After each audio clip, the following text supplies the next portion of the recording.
Welcome to Smashterpieces, a casual walk through the history of the Super Smash Bros. Ultimate roster. My name is Joe. And my name is Matt. And if you're new here, what we are doing on this show is we are playing one game for every character in Super Smash Bros. Ultimate, from 1984's Duck Hunt to 2019's Fire Emblem Three Houses.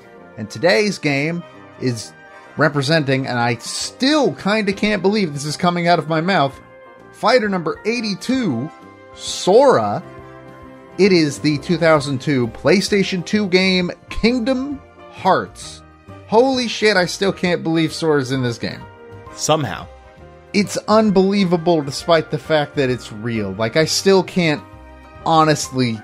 I kind of had the shock wear off a bit because it's like, it is also the perfect thing they could have done. It is, but it's also like the one character that wasn't Goku where I was like, that's never gonna fucking happen. That's not gonna happen. Disney's not gonna let that happen. And then they did. Yeah, and somehow.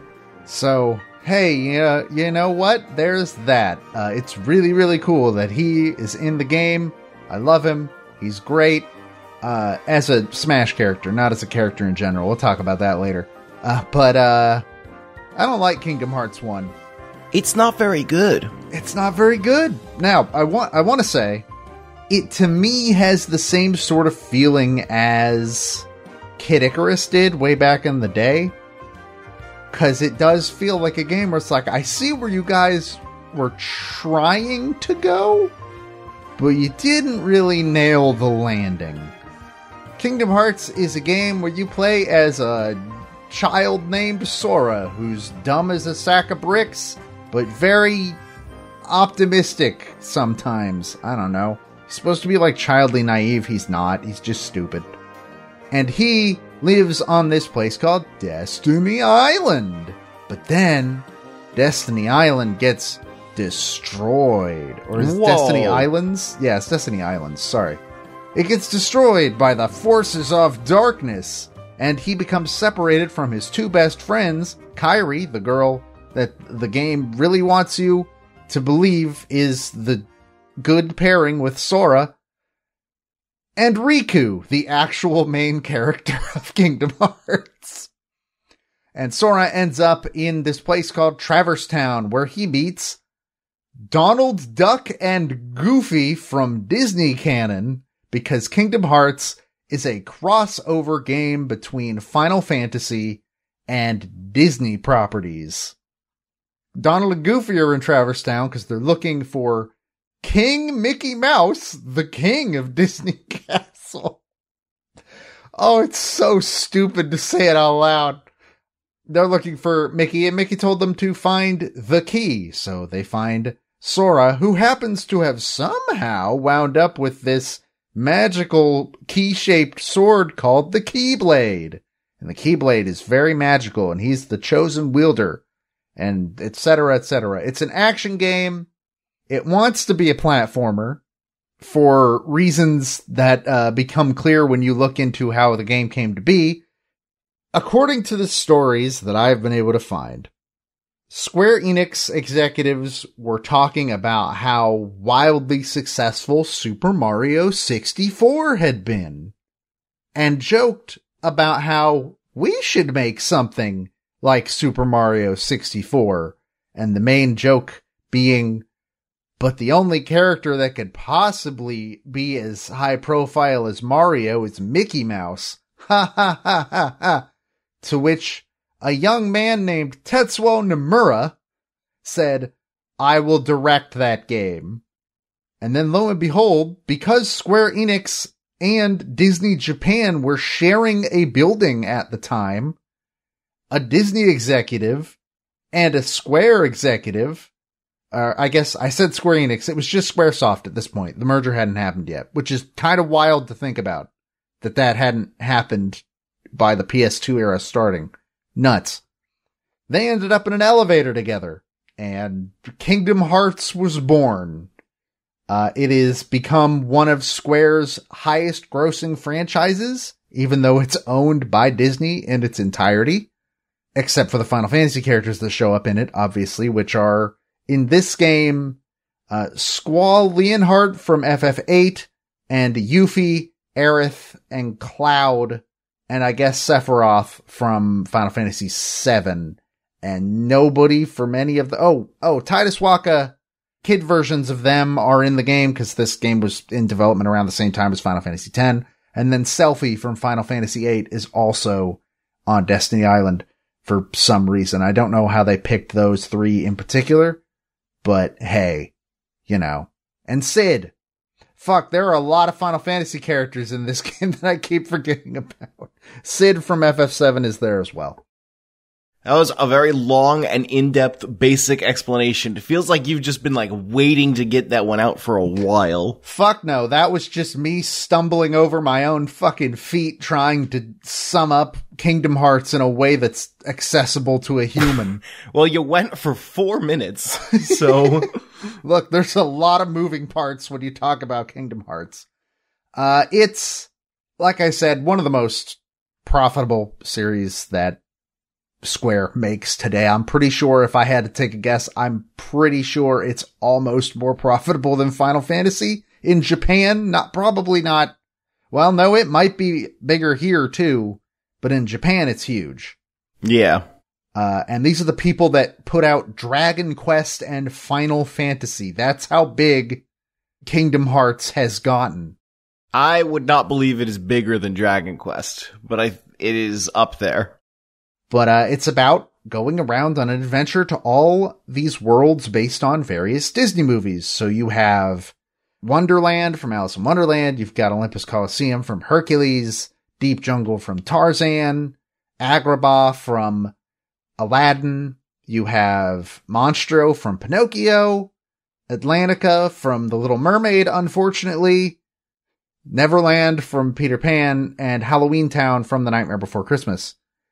And then a couple of, original worlds snuck in there as well. And that's pretty much all there is to it. And it sucks. It's not a good game. You're not going to hear me disagree with that one. I chalk most of it up to this team didn't really know what kind of game they were making. They had never made a game like this before. I mean, this was Squaresoft we were talking about. They pretty much exclusively put out turn-based RPGs up to this point. Enix was the side that was doing the action RPGs like the Mana series, I believe, back then, which they weren't the same thing yet. And so it comes off kind of clunky. Like, combat feels kind of clunky. It keeps trying to be a platformer, and it is so bad at being a platformer. Oh my god, it's so bad at being a platformer. Yeah. And you really see that when you're in, Deep Jungle is a place where it kind of sucks, but then at Agrabah, in my opinion, Agrabah and Monstro those are the, oh, fuck you, I'm not doing this anymore. So I don't think it's a very hot take when I say that this game probably would not have been anywhere close to as successful without the Disney characters. Fuck no. Because you look back at the era, and there are plenty of games like Kingdom Hearts that are struggling to really adapt to being 3D games, which are now the big thing. And they're trying all these things, and we haven't really figured what actually makes sense in 3D yet. And Kingdom Hearts does not understand platforming in 3D. It does not understand linear progression in 3D because it does not make it clear where you're supposed to go at all. And the level design just in general is not good. It's really not, no. But even if the level design wasn't bad, then there would still be the problem of they don't really understand progression. Like, you're supposed to go just aimlessly run around a map and stumble into the story in ways that are not natural and don't make a lot of sense. And Deep Jungle, I think, is the worst example of that, because it's literally the game's expecting you go to that end of the map. All right, go to the other end of the map. Now go back to that end of the map, and it doesn't tell you anything, and where you're supposed to be doesn't make any sense. And there's not even any way to, check what the most recent thing that happened is. It gives you nothing. If you put this game down, go to bed, and then come back and you were in the middle of a world, then you just have to blindly guess what you're supposed to do. Yeah. There are some worlds that get a little better about it through, like, being smaller. Wonderland, I think, sucks, but at least there aren't a lot of rooms to choose from in terms of where you can go. So it's a lot easier to wander in to the video game, but, like, the idea of, the player will wander in eventually that's not level design. It's just not. No. It's so frustrating sometimes when Agrabah, I think, is again the exact worst example of it, where, like, alright, where does this door go? Doesn't go where I need it to go. Okay. Hey, is there a ledge I missed or something? I don't know where the hell to go. And it just gets frustrating to navigate everything in this game. Everything, all of it. And I mean, there was even the one moment in Deep Jungle where the expected progression is to give up, go into the tent, have nothing happen, and then leave the tent, at which point something will happen. Yeah, that's like, I keep forgetting about that every time I go back and play this game. For how much I hate this game, this is like the 6th time I've played it. I don't understand why I keep letting myself do that. And yeah, that exact moment I think is the most indicative one, where it doesn't tell you to go in to that tent. It doesn't give you a reason to go into the tent. Nothing. There's nothing. You just are supposed to because, fuck, you've been everywhere else and it hasn't triggered anything. And that's just how every level in Kingdom Hearts 1 feels. Yeah, that's just the solution. I feel like they expected people to, like, basically be playing with toys in this game, and then occasionally something would happen. Like, I don't know if you, like, ever had that mindset as a kid where you just be in the game and, like, not actually doing anything, but you're just, like, participating in the world like you're playing with toys. It almost feels like that's the intended way to find the way forward. And that's a bad way to find the way forward in a video game. I think the other problem is that, boy howdy, they wanted to make an action game while it also was a platformer. Now, I will give them this. The closest analog they would have had to a game they could compare themselves with for this exact thing was Devil May Cry, which came out 1 year previously, and that's not a long time. This is kind of baby's first Devil May Cry. That's usually how I explain it to people. Like, this is a character action game without all of the character action game stuff you expect from that series. There's not any, like, really crazy inputs that you have to learn. There is press the X button to swing your Keyblade, and sometimes if you press square, he'll do something else too. And that's as complicated as it ever gets. But even then, like, the combat is so clunky. I do think it improves later on. Once you start getting some abilities that make Sora not feel like you are swinging like a hunk of meat 2 feet in front of you. I don't know why that's how I want to describe it, but it feels right in my heart. It is a way to describe it. He's so clunky. He moves so slow. And the thing that I think messes me up the most is that there's an ability in this game called Sliding Dash. And the idea behind Sliding Dash is if you are too far away from an enemy, Sora will slide towards them and do a small attack in order to close in on them and be able to launch into a combo. But the range in which Sora will do that is so stupidly specific that if you are slightly too close, even if they are not in range of your swing, he just won't do it. And if you're too far away, he just won't even try. And it's so fucking frustrating because also Sora moves really slowly. And he's floaty. And they use that to their advantage in later Kingdom Hearts games because later Kingdom Hearts games throw the platforming in the trash because nobody wants to do it. And then, 3D and Kingdom Hearts 3 bring it back, but at least movement in that game is a little bit more fluid than not at all. There's also a big problem in that the lock-on doesn't work. Yeah? Like, just literally doesn't work. Because you can lock onto an enemy, and it's not like in, like, Zelda, for example, where it's, like, just the camera locks on, but then, like, Link is totally free. In Kingdom Hearts 1, the camera locks onto an enemy, but then Sora also has his own soft lock on, where he will target the enemy closest to him. And the soft lock on and the camera lock on are completely unrelated. Now, Kingdom Hearts 2 fixes this at the very least. Well, yes, but it's a problem that I had this, like, several times where I would be locked onto an enemy, and then Sora would turn 90 degrees and attack an enemy that was off screen. It especially gets really fun when you're supposed to be hitting something else that's not an enemy, or if there's something close to you that is not an enemy, like barrels and boxes are given the same lock-on priority as things that are trying to kill you. Mm-hmm. It's so fucking... The combat's really bad. Combat in Kingdom Hearts 1 is so fucking bad.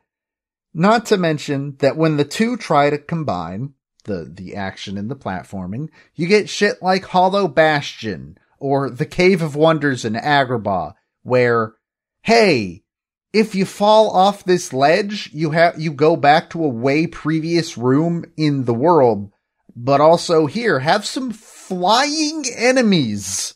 There's also the matter of, like, any variation on the combat formula ruins everything. Like, in Atlantica, or even in Neverland. Neverland's a little better in that you can choose whether or not you are flying, but Atlantica, no, none of your abilities work. Fuck you. Atlantica is the worst part of the game, just bar none, 100%. Oh my god, it sucks so bad. For anybody that does not know, Atlantica is the Little Mermaid world. And there is never a game past Kingdom Hearts 1 where you go to Atlantica and fight. Because it sucks. Well, there's Chain of Memories, but like, fuck, who gives a shit? Like, you are a merman now. And everything is like weird. The thing that gets me about Atlantica the most is that near the end of the world, you get an ability called Dolphin Kick. And it is activated by pressing square multiple times. But square is also the button you use to float up, I'm pretty sure. It's one of the buttons you use to float up or down. It's square and circle are the ones you use to control your vertical position. And sometimes you'll try to go up, let's say during, hypothetically, a boss fight where Ursula is giant and has locking on lightning happening all the time. And then you'll just start doing a dolphin kick, which makes you swim forward super fast and has a crazy long cooldown period once you stop hammering the square button. And it's very easy to just accidentally start doing that. And the boss does also expect you to use it as part of the boss fight. Yeah, because when she does her breathing in thing, it's like, that's how you're supposed to get away from that. And it just... You guys couldn't have used literally any other button? Come on! Of course, in the original release of Kingdom Hearts, you didn't get to experience this because you played on the HD collection, which, by the way, both of us played the PS4 version, though you played on a PS5. Hell yeah. The camera control did not originally happen on the right analog stick. I do actually know this. Yeah, I don't think the right analog stick did anything in the original Kingdom Hearts, because camera was R2 and L2, which was just as great as it sounds. I got halfway through this game on PS2 years ago. That camera specifically is why I fucking hated playing it on PS2. The fixes to the camera is one of the only reasons why I can get through it now. Like, fuck. fuck the camera being on those buttons. And some people think that it's a little better there because then you don't have to take your fingers, your thumb off the face buttons to move the camera. And okay, yeah, sure, I get that. That's a fine argument, I suppose. But it's so fucking slow. But hey, it's fun going to Disney World at least. The game was carried by the Disney connection, and whatever in the story is actually interesting. Which, as you mentioned, Riku is pretty interesting. Riku's pretty good. Riku's got a very interesting story to him. I think Kairi has a very interesting, if I wouldn't say underutilized, more than I'd say unutilized. Yep. Story that she could have. You said at the beginning, and people say this a lot, that Riku is the real main character. And actually, like, I know Sora sucks and we wish Riku was the real main character, but the thing about it is that Riku's arc is so good because he's not the main character. And it's an arc about him realizing that. His arc is that he should be the main character, but he's not, and he's got to deal with it. Because Riku starts off as a shitty person in this game, and that's the point. Later on in the series, like, Riku genuinely grows to acknowledge his faults, and he uses them to his advantage in certain points, and he actually works to become a better person and sort of help get over this guilt he has of his actions in Kingdom Hearts 1 specifically. And it's so interesting. But Sora's the main character because Sora's the one that ran into Donald and Goofy. And also there's a bunch of other things connected to Sora that don't become known until later games, except they were all made up as they went. Nomura never had any plans, any, like, thought of ahead of time plans for any of these games. I swear he did not. It's impossible. But yeah, like, there is some good story here. You also get to, like, see Maleficent just do shit. Maleficent from Sleeping Beauty is the secondary antagonist in this game, and she's great because she's Maleficent. I think I described to you at one point Maleficent as she believes she is the main antagonist, but she's not. But nobody's going to convince her of that because, God damn it, she will be the main antagonist if it kills her. And it does. And she's really nowhere close to it. Yeah, like Ansem, who is the main antagonist of this game, revealed at the end in the twist. And like Kingdom Hearts 2 has Organization 13, who are clearly the actual main antagonists. And Maleficent just never is the main antagonist. But goddamn, you are gonna know that Maleficent is there because, first of all, her voice actress is amazing. Just like chewing the scenery super hard, and she's this super huge, like, over dramatic evil. I love her. I love her so much. It turns out Maleficent is Maleficent. Yeah, Maleficent is great. Same with pretty much all of the villains in this game. Like, one of the coolest things that we never fucking see again outside of a couple of interactions with Maleficent between, like, specific villains. That one sequence where all of the villains are just hanging out in Hollow Bastion and talking about, like, oh man, this kid has a Keyblade. That could fuck some shit up. Uh-oh, what should we do about it? And, like, Oogie Boogie making fun of Captain Hook being ugly. And, like, at one point, Hades telling Maleficent to step the fuck off his turf. And all of that it's just fun. I like it a lot. Ironically, this game leans into the Disney more than any of the later ones do. Oh, God, does it. Like, especially after 2. The Disney half of the games start being more set dressing than they are in this one. In that, yeah, Disney characters are still playing, like, a central role. Donald and Goofy are still, like, secondary main characters. They're supporting characters. Maleficent still shows up in every game after this. It's all hindered by the fact that, like, well, Kingdom Hearts has its own story to tell with its original characters, so shoo.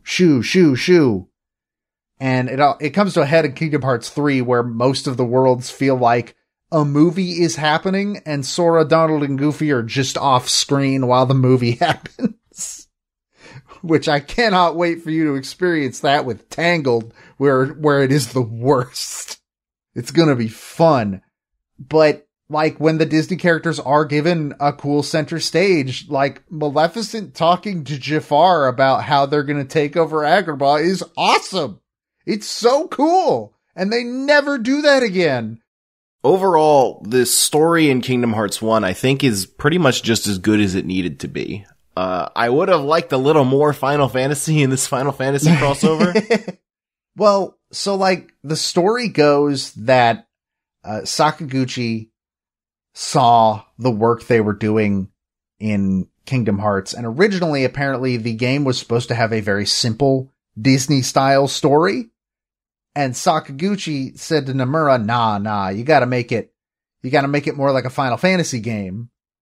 And that's the second worst thing that Sakaguchi ever did to video games. The first being Final Fantasy The Spirits Within, which was not his fault, to be fair, but Kingdom Hearts is his fault, so there's that. And yet, you're right, it's not enough Final Fantasy-ish.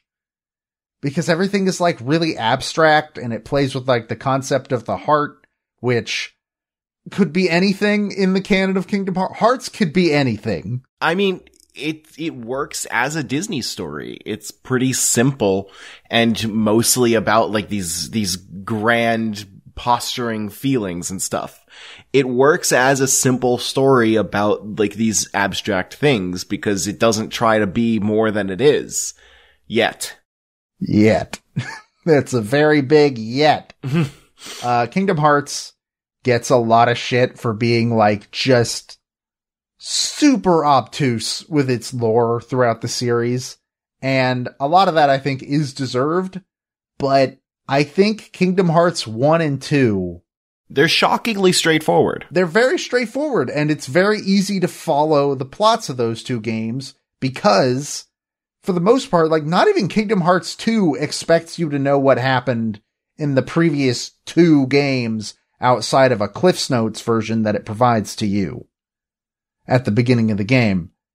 And so, like, Kingdom Hearts 1, it's not complicated to follow. The main characters and the main players in the plot, you can easily tell who they are, what their motivation is, etc., etc., etc., etc. Kingdom Hearts 2, it starts to get a little bit muddier, and then after that, holy shit, boy howdy. But yeah, just in general, like, I think the story of this game is fine. I like that it puts the Disney villains in the spotlight for more than anything else, something that the games start de-emphasizing from here more and more as they go. But, oh, it sucks to play. Do you have a least favorite area in Kingdom Hearts that's not Atlantica? All of it. Yeah, but, like, more specifically? Monstro's pretty bad. Monstro is really bad. Monstro is really bad because it's laid out like nonsense. Hollow Bastion might be worse, though. So the thing is, Hollow Bastion isn't difficult to navigate in terms of finding where to go. It just has no redeeming qualities otherwise. Pretty much. It's the only world in the game where it, like, actively seems malicious with where it puts its enemies. Because putting those wyverns in areas where you can fall off the edge and end up back at the beginning of the world is an act of malice towards me from the game developers themselves. A personal slight, I choose to believe. Because fuck you. And the worst part is, even if you kill some of them and still fall off, the place it puts you if you've fallen off is far enough away that you'll go through enough loading zones that it'll repopulate all those fucking Heartless again. I'm so tired. I'm so tired. Monstro sucks because it is laid out like nonsense. When I was playing, realized, did you know that in one of the stomach chambers, there is an exit that just leads to a different entrance into the same room you were just in on the other side of the room for no reason? There is a reason. It's to be confusing. It's so fucking bad. Monstro is intentionally confusing. As a kid, Monstro was my least favorite world, like, just in general. I couldn't do it, which sucks, because we'll get into this in a bit, but, like, some of my favorite music plays in Monstro. All of the levels are bad to play. They're just all bad. And I'm really glad they kind of got a better grasp of it come Kingdom Hearts 2. But fuck. Kingdom Hearts 2 feels like a game that was developed with a plan. Kingdom Hearts 1 feels really thrown together. Feels really thrown together and also like very experimenty, which is not necessarily a bad thing. I don't even know that it feels like it's experimenting with anything. I feel like it's just like half-baked. I think it was experimenting with some stuff because obviously they learned from Kingdom Hearts 1, like, all right, what worked and what didn't. The platforming sucks. All right, we're not a platformer anymore. Fighting in Atlantica is the worst. All right, Atlantica is now rhythm game. A bad rhythm game, but a rhythm game. Combat in the air feels super clunky despite the fact that Sora has a very floaty jump. Okay, we're going to improve air combat a ton. To the point where, like, Sora is strongest when he's in the air. It's really interesting, I think, to see the progression from 1 to 2 because Chain of Memories isn't real and can't hurt me. Seeing the thought process of, we figured out what worked, we figured out what didn't. All right, let's make what, in my opinion, is one of the most improved sequels in video game history. In that regard, I respect what Kingdom Hearts was trying to do. Fuck, I hate playing it. That's all I have to say about the game itself. This game just makes me tired. It's exhausting! I feel like this is the first game since Myths and Monsters where on stream I have gotten, like, I get frustrated at games very easily, we know this, but usually, at least on stream, I'm able to sort of hold it down lately. Like, I've gotten better at that. This is the first game since, like, Myths and Monsters where I got not fun angry during the fight with Ursula, Big Ursula, and then while fighting Chernobog. Both of those boss fights can eat my entire ass, and I got really actually angry to the point where I almost said, no, fuck you, Atlantica's not worth it, and left Atlantica, and Chernobog almost led me to go like, I'm not playing the rest of this game, I'm done. I had to ruin things for you and find what you were supposed to do. Yeah, pretty much. Thanks for that. Every time I play Kingdom Hearts 1, I tell myself it's the last time I'm going to play it. Looking forward to that Switch version, baby! I'm always consistently wrong.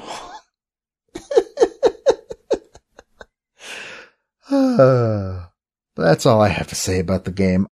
I don't have anything more. I'm sorry, I don't like doing episodes where it's just completely negative, but I actively hate playing Kingdom Hearts 1. It aged so poorly, and I don't think it had, been great when it originally came out anyways, so that just compounds with it. And I just hate playing Kingdom Hearts 1. If you expected me to have anything nice to say about Kingdom Hearts 1, hi, welcome, you must be new here.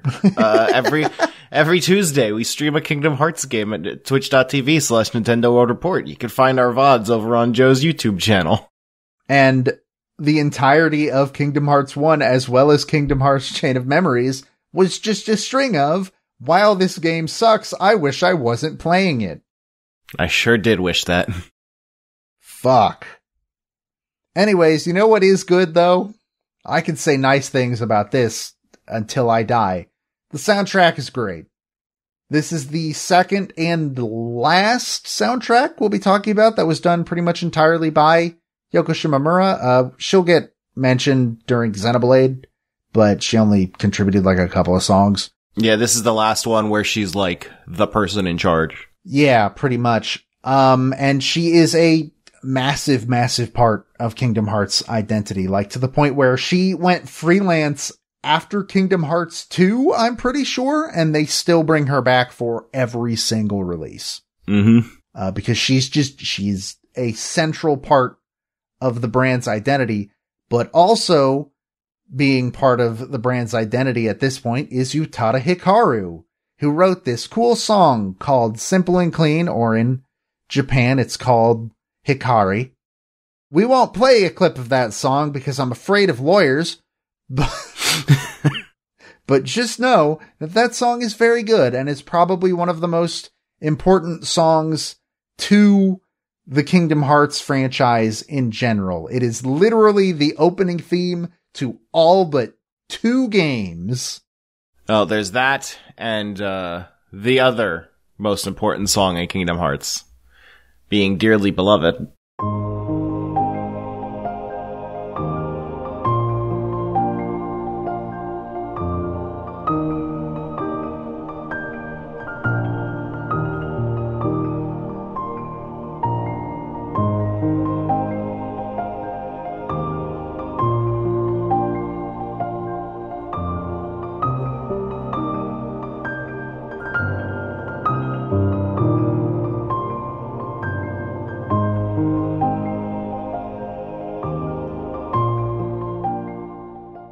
Yeah, Dearly Beloved is, I think, one of the most iconic main menu theme songs ever. Like, it's up there. It's an all-timer. And it's so simple.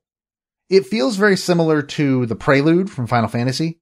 Yeah, I was about to say, like, it kind of makes sense that it's almost a sequel to Prelude in a way, even though, like, I know Prelude was by Nobuo Uematsu, but it still feels like it was meant to be a follow-up to that in a way, where it is a very simple theme that takes very, very little instrumentation to really get the feel across. Yeah, and I love it. It's an incredibly chill song to listen to. And even when they made like a swing version for Melody of Memory, and it's awesome.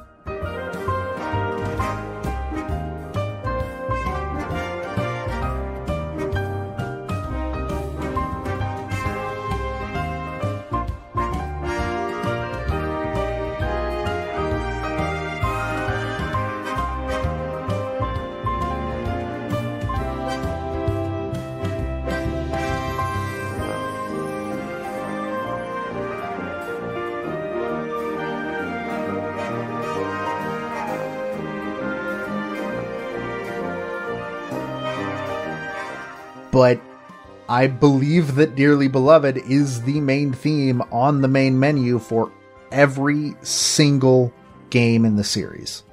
All of them. Because it is that important. And it's just good. It's just really good. If you get it right the first time, then you don't do a second time. Pretty you much. Just do the first time again. And look, Yoko Shimomura very rarely misses. In fact, I can't think of a point where she does miss. She is my favorite composer currently working in the industry, bar none. Pretty much entirely because of her work in Kingdom Hearts. And she has like some interviews around where she talks about how like it was a bit of a struggle to sort of get into the groove of, well, I need these songs to match the various different world aesthetics, because normally when you make a game, everything exists in the same world. But in Kingdom Hearts, Wonderland should not have the same vibe as Agrabah. Yeah, Kingdom Hearts, the entire point is that these worlds don't fit together. Yeah. So she had to like really, really hammer down a sort of style that could be applied to multiple different genres and types of world, etc., etc. One song from an original world that I actually really, really like and I wanna give a highlight here too is Destiny Islands.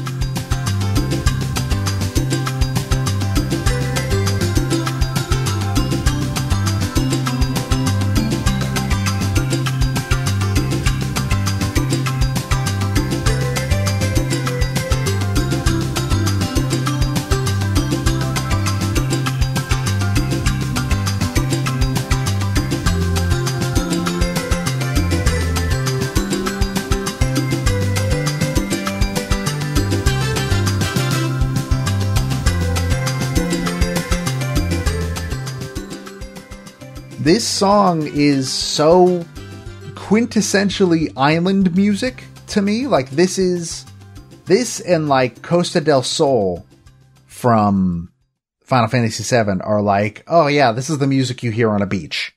This is the beach music. It's interesting, something that I've never really thought about this enough to say if the entire soundtrack does this, but this also feels like a song that could play at Walt Disney World.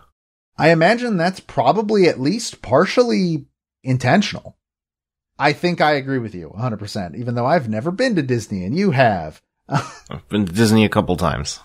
Multiple times. We did a Kingdom Hearts stream while you were at Disney one time.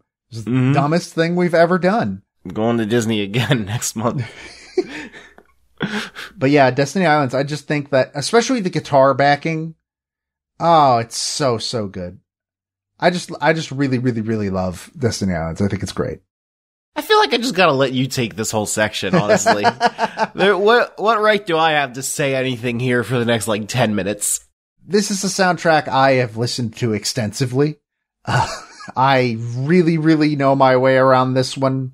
'Cause, hey, despite my dislike of this game, hey, this soundtrack is awesome. It's so well written.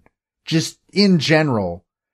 Like, I may hate Monstro, but you know what song I really, really fucking love? Monstrous Monstro.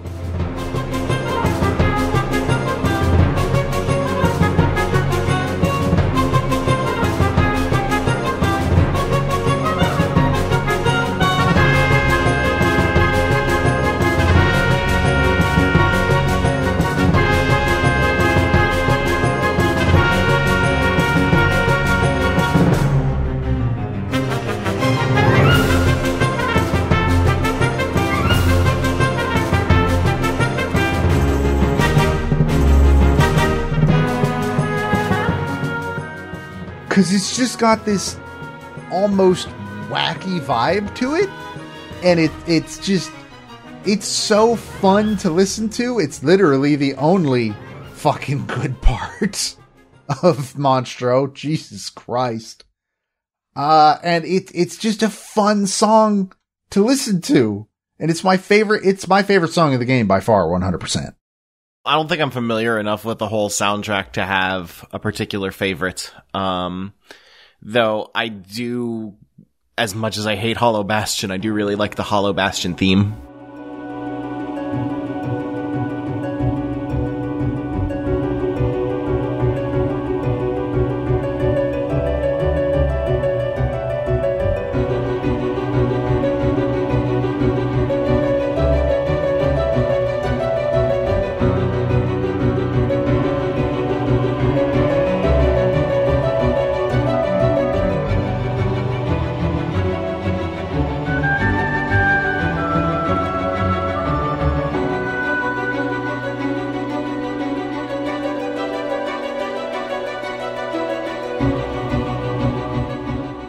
It has a very good final dungeon feel, which, it's not even the final dungeon, but aesthetically, I must clarify aesthetically, because gameplay-wise, I fucking hate Hollow Bastion.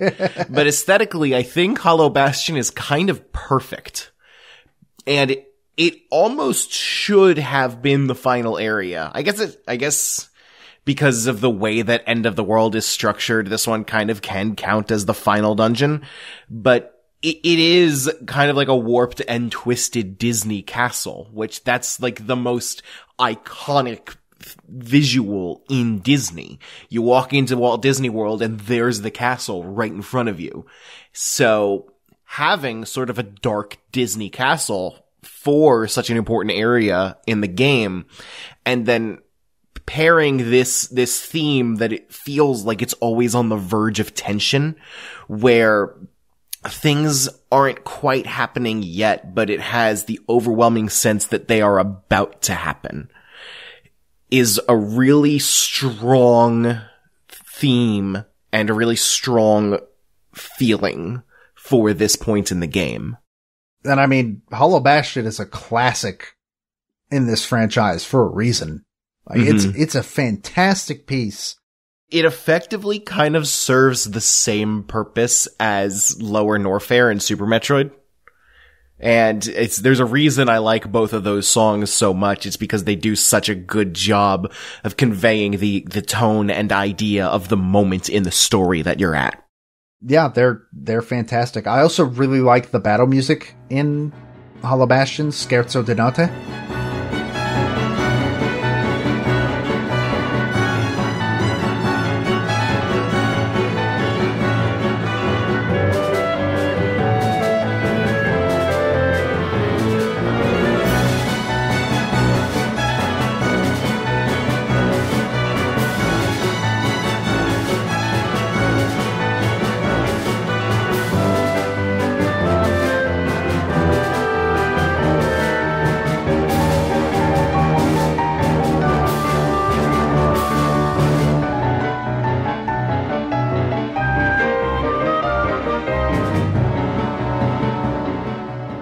Absolutely fantastic part. I think Kingdom Hearts 2's rendition is a little bit better, but like, again, this is another classic piece from the series.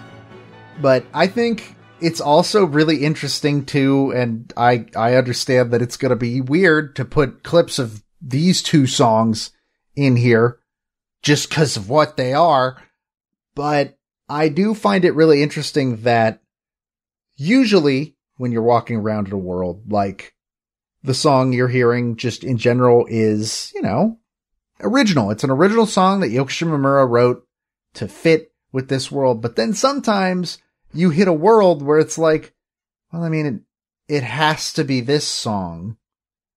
And I think the most obvious of those, there are two that I want to highlight. The first being Under the Sea.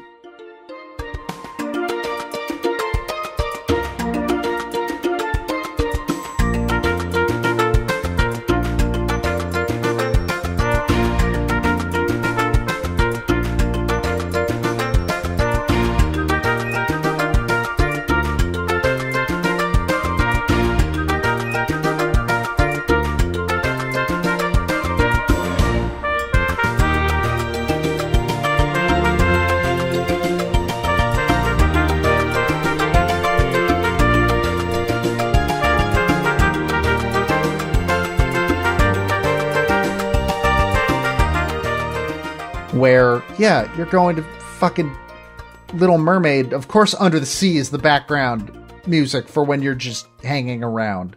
What else would it be? But more obviously is her rendition of This Is Halloween from The Nightmare Before Christmas.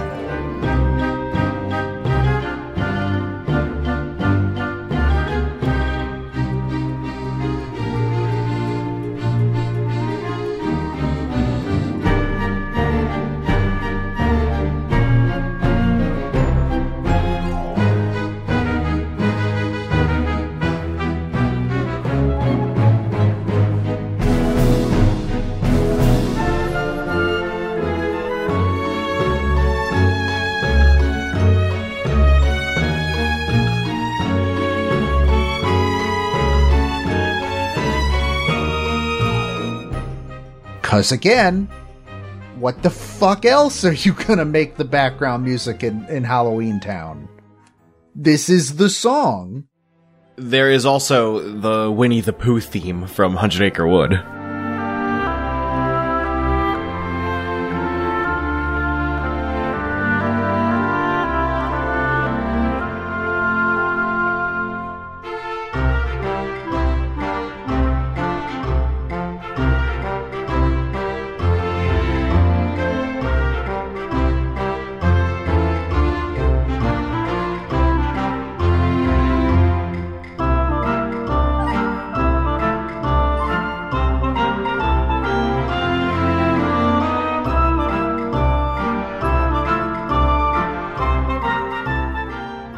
Which is great and will always be great, just like Winnie the Pooh. Which, by the way, the 100 Acre Wood in this game is great. I think that it's better in 2. I think some of the minigames in 1 are not good. Oh, they're fucking stupid, but it's also like, I don't mind it in this side area. Like, the side area can be as dumb as it wants. Mm-hmm. And it just kind of, it captures the feeling of Winnie the Pooh, the character, and the franchise so well that I feel like it's my favorite side content in the game, if you could call it side content, but it's like, I'd call it side content in both games.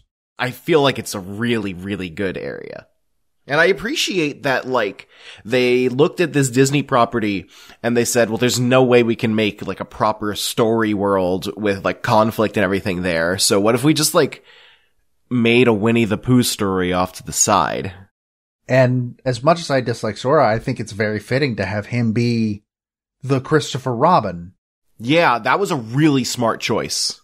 I love the 100 Acre Wood in both games, just from a story perspective, especially I really like the second game's conclusion of, like, Sora's gotta leave again, Pooh, and who knows when you'll see him again, but, like, you know, it doesn't need to be, like, a final goodbye or anything like that. It'll be in your heart or whatever the fuck Sora tells him. Sora feels like he has the strongest connection with Pooh than he has with, like, any other character in the game, including Riku and Kairi. Well, his friendship with Pooh is believable. It's so good. And also, just, Winnie the Pooh is a gift to this earth. He is. He's so great. Winnie the Pooh is a fantastic character, and that's not to Kingdom Hearts credit. That's, they didn't do that. That's to Winnie the Pooh's credit. And Eeyore is there too, which is just like, fuck yeah. If I could spend the entire game with Eeyore, I would. Winnie the Pooh is really good, and you should watch the Winnie the Pooh movies, which evidently you haven't. I haven't, actually. I have seen Christopher Robin, though. That's the one I've seen. Christopher Robin's alright. But, like, when we played Kingdom Hearts 2 and we got to that one point of, like, Pooh's soul leaving his body, and you were trying to tell me that it's like, oh, it's never gonna be explained again, and, like, what the fuck are you talking about? It's a reference to the movie. No, I never said that about that. People comment on that scene because it looks fucking stupid, and I love it. I mean, it does look stupid. It's dumb as shit. And I didn't know it wasn't from the mind of Tetsuya Nomura, which kind of makes it better. But yeah, 100 Acre Wood is fantastic. I think it's a little less funny when it's a reference to the movie instead of just this weird thing that just happens. But also the fact that visual exists in any form is incredible. So I have, I think, 2 more songs I wanna highlight, but also I guess I do think we should give at least a passing mention to Hand in Hand.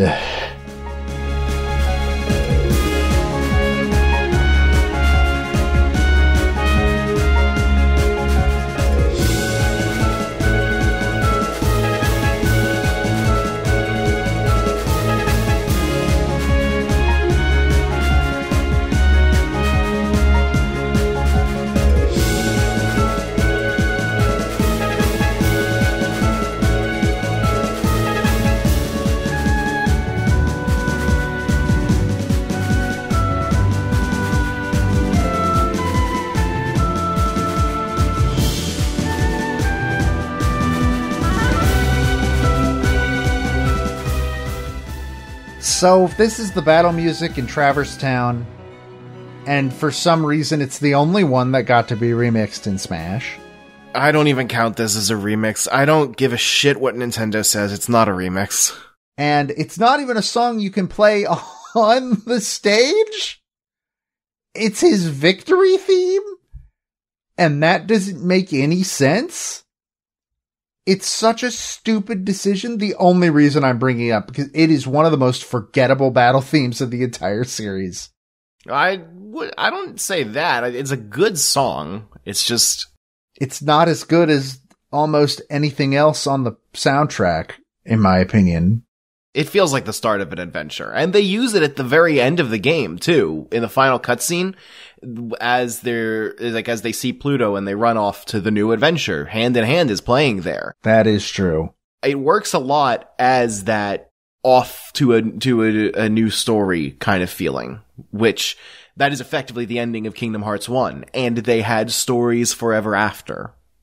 I think it was a good choice to use that song there, but it's just not a good victory theme. Yeah, no, it's not. Look, Sora's theme from Kingdom Hearts 2 sounds like it should be a victory theme. But we were only allowed to use things from Kingdom Hearts 1 outside of the costumes, I guess? And I don't know. One of the two songs that I want to give a shout out to, I really like Pirate's Gig.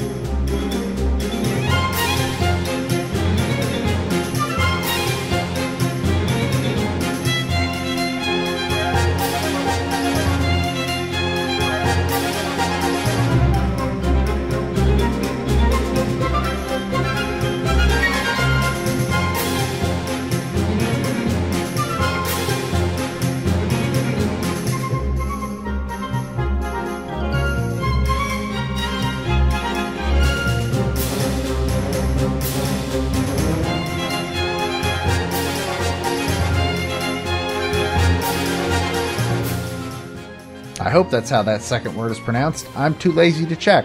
I have no idea. It is the battle music in Neverland. I think it's a lot of fun. It's got this fun energy to it, I think.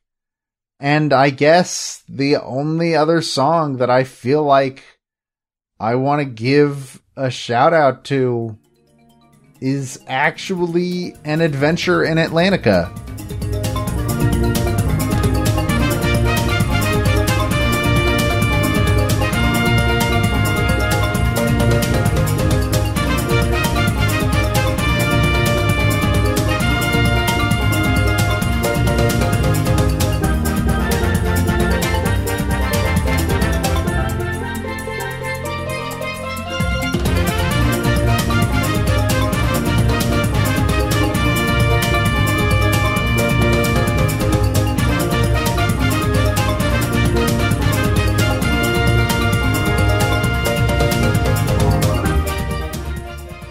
This is my second favorite fight theme in the game.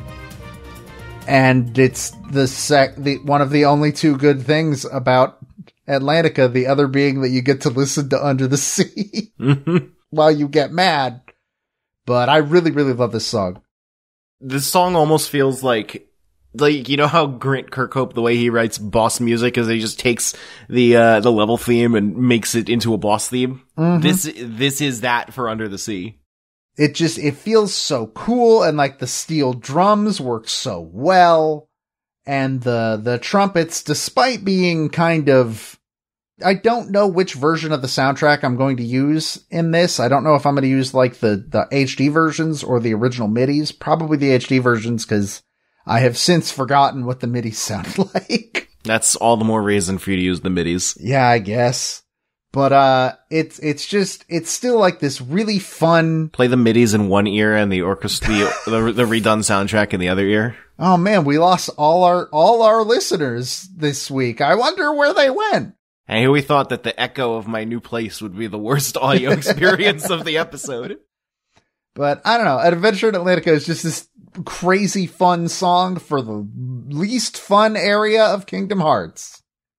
That's all I'm gonna give like full shout outs to. I could honestly sit down and talk about Yoko Shimomura's work in the Kingdom Hearts franchise for hours. Legitimately, I could. If you want to hear me talk about it for like an hour, you can go listen to Original Sound Chat where we've covered Kingdom Hearts 1 and 2. Is kind of why I just kind of sat back and let you do your thing for most of this one.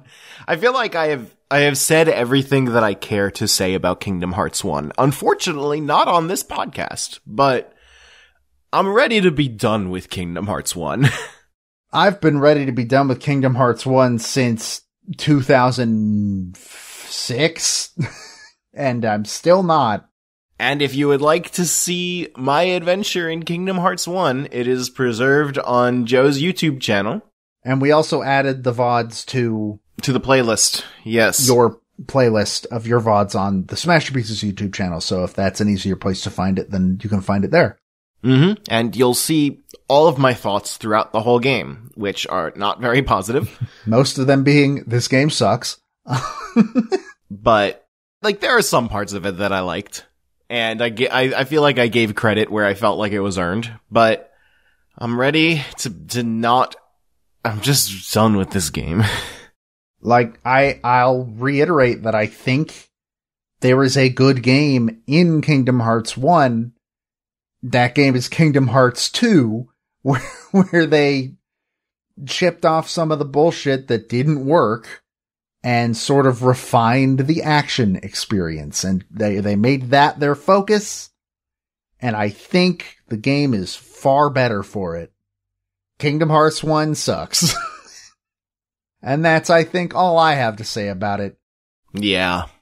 Oh, by the way, if you're a Kingdom Hearts fan, like we were saying every Tuesday, twitch.tv/Nintendo World Report, I am being dragged through the entire Kingdom Hearts franchise. And in fact, right now, he's working on 100% completing Kingdom Hearts 2. Which is a much better game. A much better game. I still have problems with Kingdom Hearts 2, but like playing them back to back, like literally within the same day, it's like, oh geez, Kingdom Hearts 1 was real bad. Oh yeah, Kingdom Hearts 2 is my favorite game of all time. There's a lot of really bad shit in Kingdom Hearts 2.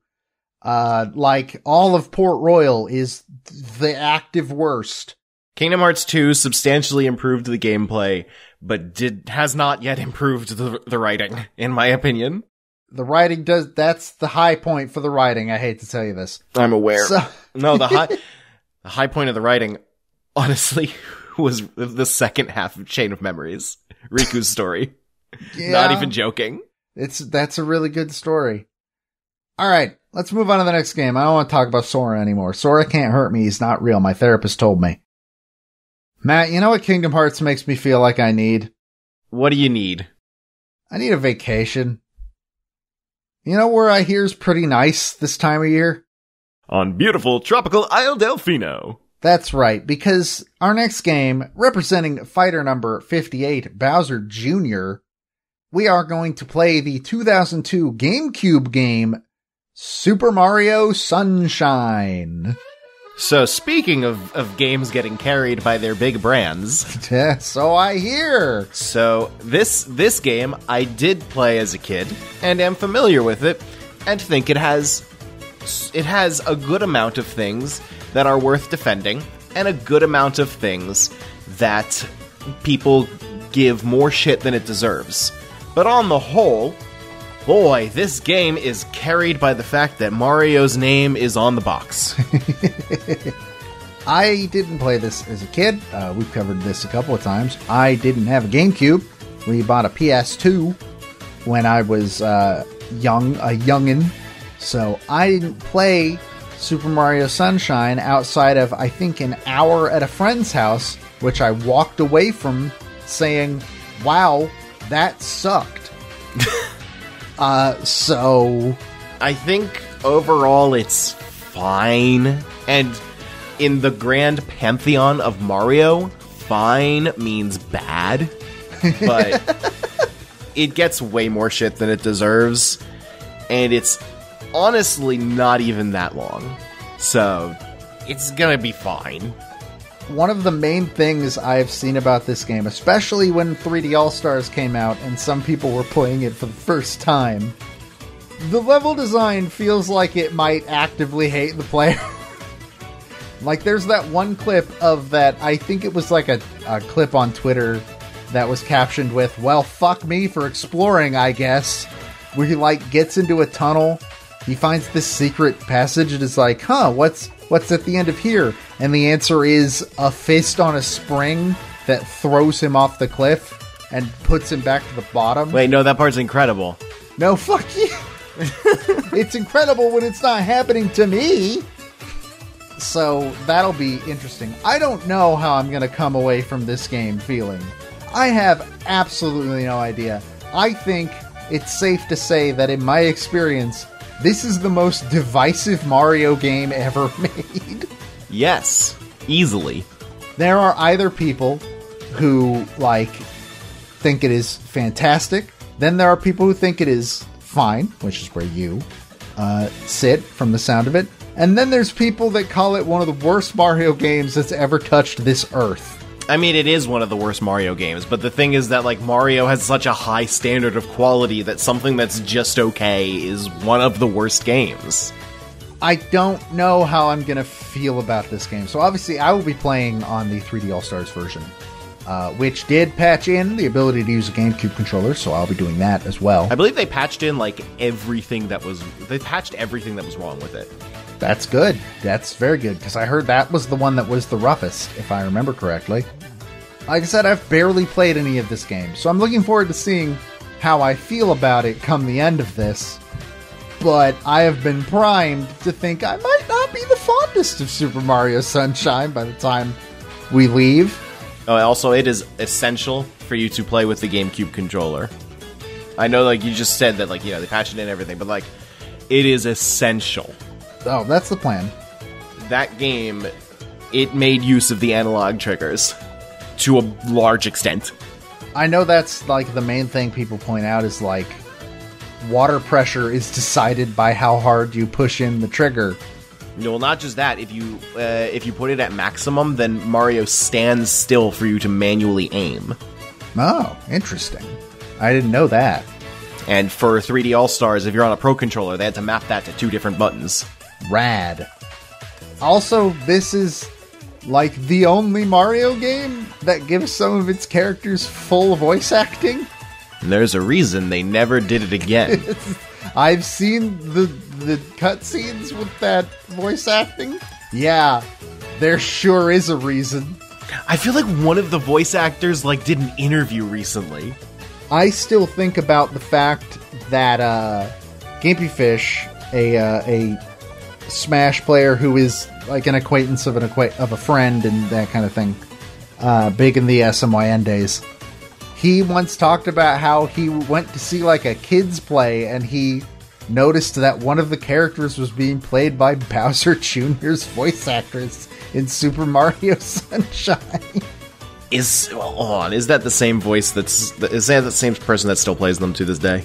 I doubt it. Because I remember that story. I don't remember him specifically saying Mario Sunshine. Well, because he what other games at that point would Bowser Jr. have been voiced in? Like, Galaxy hadn't come out yet, if I remember correctly. Well, there's always, like, the vocal grunts. I mean, yeah, but what games would those have been in? There's, like, a million sports games, dude. Oh, that's true. Was Bowser Jr. in any of them? Yeah, he was in all of them. Interesting. He was immediately in sports games. And it actually looks like the actress that played him in Sunshine did stick around for a little while, but then with Strikers Charged, which would have been around that time, they got someone new. I just assume that every game, any voice actor that's not either Charles Martinet or Kazumi Totaka gets thrown out of the airlock and replaced every single game. Usually that's a pretty safe assumption for some characters. Peach has had, what, like 6 voice actresses? No, she's only had 3. Yeah, same thing, same number. And each game in 3D All-Stars has a different one. Yeah, that's the best one. One of which is Jen Taylor, voice of Cortana. Oh, I'm sorry, Peach has had 4 now, because Anya Taylor-Joy is going to play her in the movie, of course. Oh, right. Is there a mod I can do to put Chris Pratt as Mario's voice in this game?